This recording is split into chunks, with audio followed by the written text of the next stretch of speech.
back to my channel. Happy New Year. I hope you guys are having a great start to your new year. It is officially 2020, and I thought to kick off this year with you guys officially, we should do a meal prep video. I know you guys really enjoy these videos. I have an entire playlist dedicated to these. If you need some more ideas, I will have that linked in the description box for you. But this time, I wanted to come up with some different recipes for you guys, of course. Something fresh for 2020. So over here, I have some pumpkin, cranberry, steel cut oats that can be prepped in advance for you for the week. That smells delicious, but everything does, and it all kind of goes together. It just worked. I also have some marinated tofu options. I have it air fried. I have some pineapple coconut rice that I want to share with you guys today. I have a blend here of sweet potatoes and Granny Smith apples, which is a great sweet and tart delicious combo. Not only are all these dishes vegan, of course, herbivore here, but they are also all made in the pressure cooker, which is really cool too, just very convenient for prepping. So I will link below the one that I am using. I actually have two of them. Today I'm using the Instant Pot, but I also have a Kasori pressure cooker too. I'm letting a friend use right now, but I love that one. I actually have done a video that is comparing the two, and spoiler alert, they're the same. And so my point with that is get what's cheaper, which is typically the Kasori one. And you guys know I love Kasori products. I have their air fryers as well, and I love them. And I use that today for the tofu too. And real quick, if you are new to my channel, please hit that subscribe button. We'd love to have you come along. It's a lot of fun here, and I will keep bringing you some new recipes this year. Also, I just launched my merch store this past week, and I wanted to be sure to mention that to you guys if you wanted to check that out as well. It is linked below. So before we get into these recipes, be sure you're following me over on Instagram, guys. If you guys are meal prepping right now, tag me in your stories, tag me in your photos. I'd love to see what's going on your side too. And of course, if you recreate any of these, please tag me in them as well so I can see them. It's really cool. So again, please be sure to follow me over on Instagram. Let's just get into these recipes. All right, so to get started on the pumpkin steel cut oats, we are going to start with our liquids here, which I have in this big measuring cup here, water and almond milk. You can use whatever non-dairy milk you have, whatever you like, but do try to find one that is a vanilla flavored. If you cannot though, just add a little dash of vanilla extract to it too. I just think it goes really nicely together. And then we're gonna put our spices in here as well. You can do this directly into your Instant Pot too, but just so you can see it a little bit better. But we are gonna go ahead and add some pumpkin pie spice to this. Now you can measure, or you can just go. I just go. I'm gonna take some ground nutmeg as well. We're gonna put some cardamom in here as well. And lastly, we're gonna add some salt to it. I use sea salt, you can use pink salt, whatever it is you like. All right, so I'm gonna whisk this up.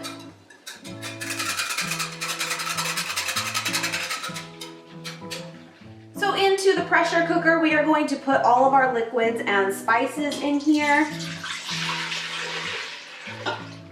Also going to add a half cup of dried cranberries. You can do them sweetened or unsweetened, whatever you prefer. And then from here, we are going to leave it as is now that everything is combined, but we are going to add our oats and pumpkin puree over top, but we're not gonna mix it in. I know that feels wrong, but a lot of the times for certain recipes with your pressure cooker, that's how it works. And it's really weird how it all comes together, but it does. So we're gonna leave it again as is, and we're gonna put 2 cups of our steel cut oats. I want to mix it. We are going to do 1 cup of our pumpkin puree here. If you cannot find it in a can, which most of the time that's not an issue, you can actually use, real pumpkin too. Just dice it up. And again, we're gonna do about a cup of this as well.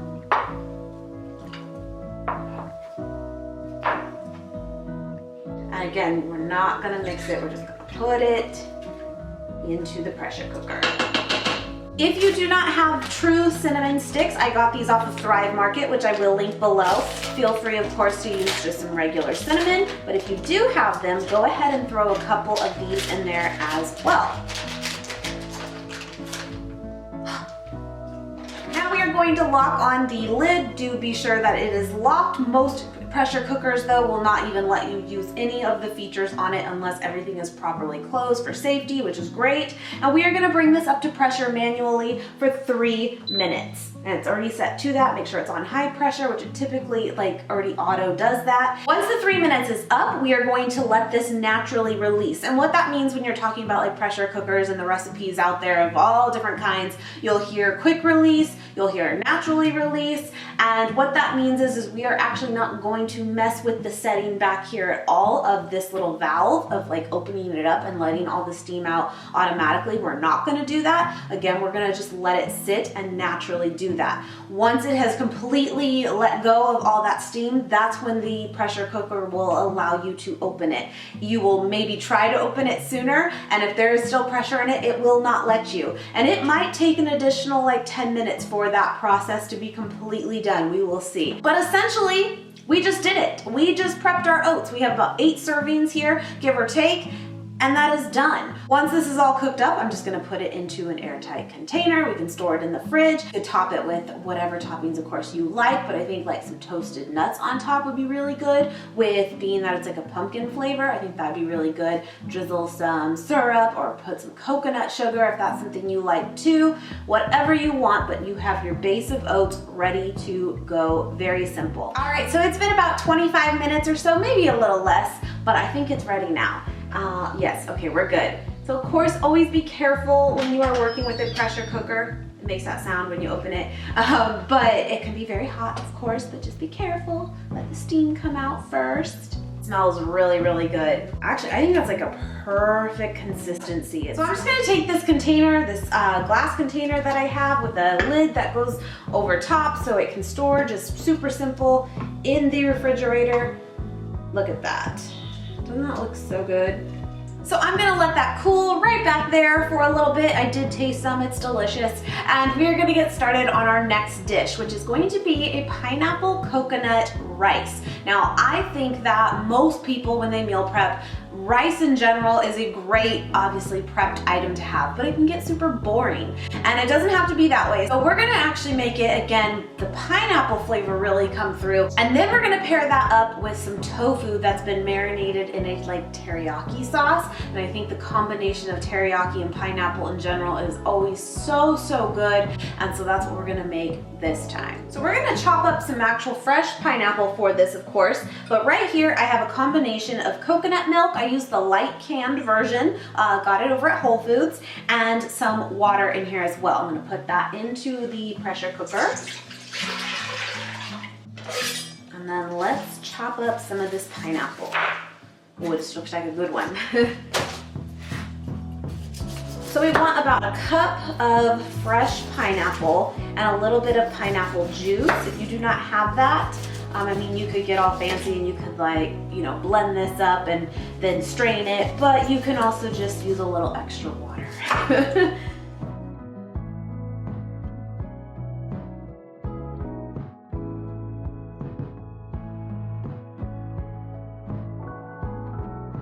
Like before, we're gonna add a cinnamon stick or 2 to this as well. Let's do 2. I'm actually making quite a bit. Also going to add about a ½ cup of shredded coconut. Also got this from Thrive Market. We're gonna put a little bit of salt into it, and then of course our rice. I have my brown rice in here, and I'm gonna do 2 cups of brown rice. So we're gonna, again, use the manual pressure here. I always do, I just think it's easier. And we're gonna actually bring this up though to 20 minutes. So we're gonna let that go for about 20 minutes, and then we will let that also naturally release. So I'm gonna check back on it in about 30 minutes. So while that's going, let's talk about the tofu for a minute. I have 3 bricks here, if you will, of tofu. This is extra firm. I've got like some paper towels in here just to kind of get some of the excess moisture out. I think that if you are wanting to marinate your tofu and not cook it right away, you do want to dry it out as much as possible. If you're going to season it up but cook it right away, I don't think it's as big of a deal. I just think it'll absorb the flavor a little bit better though if you get some of the excess moisture out. I'm gonna cube up my tofu here, and I'm going to let it sit in a marinade of the soyaki, the pineapple soyaki from Trader Joe's. If you do not have that, that's okay. You can of course use soy sauce, coconut aminos, add any of your favorite flavorings to that to make kind of a teriyaki sauce. You can do some sesame seeds in it. What else? Whatever you want, you know, make it work to your taste. Then once it's all marinated, you can obviously set it into your refrigerator. The longer it sits, the better really. And then you can just pop it into your air fryer when you go to actually warm up your rice or whatever it is you're gonna pair it with, and pop it into your air fryer for like 10 minutes. It does not take long at all, and it'll just be so fresh and delicious at that point. But if you do not have an air fryer, you can certainly do this over the stovetop as well. So you could do all the tofu with just the soyaki or whatever sauce of your choice, right? I'm gonna do it a little bit different. I'm gonna actually have 3 different marinated options for myself, even though I'm gonna prepare them all the same way. So let's do the first one with the soyaki sauce as we originally said we would. There we go. Now this next one, and actually both of these are by the brand Sky Valley. Again, both are from Thrive Market. I love Thrive. And I actually had these the other day with some just simple stir fry over rice. Delicious, very good. And I'm really liking this sweet chili sauce. It was my first time trying it. We're just gonna go for it now, because I liked it. And we're gonna marinate this one with that. This one over here is just teriyaki by itself. It has like good pepper in it though too, so it's like, it's good. It's just a little bit different, and I really like it. So again, when the time comes and you want to pair this up with your rice, just go ahead and pop it into your air fryer for like 375. That's a good temp, I think, typically, and let it go for 10 to 15 minutes and you're good to go. Easy. So our rice is done. Let's open it up. It smells so good. You really smell that cinnamon in it. Oh yeah, that's perfect. There's a little bit of moisture up on top, but once we stir this up, let me get that cinnamon stick out while I see it. It's perfect. And I went ahead and actually air fried some of that tofu for you guys to see kind of a completed finished meal, what that might look like. I got these containers off of Amazon years ago. I can link them below. If I can't find the exact ones, I will link something very similar, but I do really like them. This smells so good. I wish you guys could smell this. You have to make it just so you can smell it. And here is my air fried tofu. I kind of just kept it in separate sections. It might be a little mixed, but that's okay. This is the soyaki one here. Smells good too. Keep in mind, if you are new to tofu, like, this is a great way to do it, and tofu virtually has like 0 taste to it. So it's gonna taste like whatever you season it with, which is really good. It's good.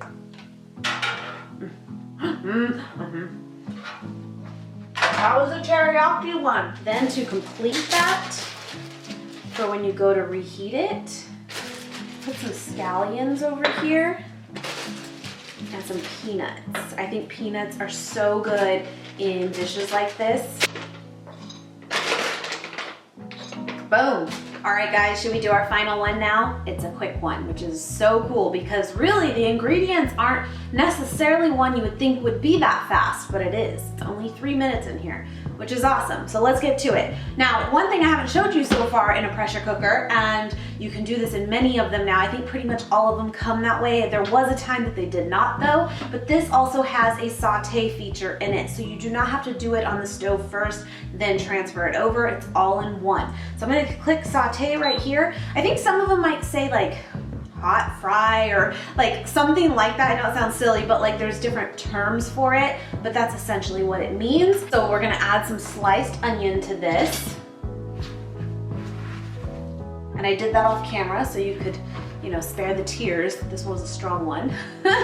And we're gonna let that saute for a little bit, then add some seasonings to it. While that goes for a couple minutes, I have about 4 cups of diced up sweet potatoes. Love sweet potatoes now. There was a time I did not, but now I'm all about it. So what I have not chopped up though is some Granny Smith apples. We're gonna do that right now to go with this. We need about 1.5 cups. All right, you can leave the peel on these too, on both the sweet potatoes and the apples. So either way.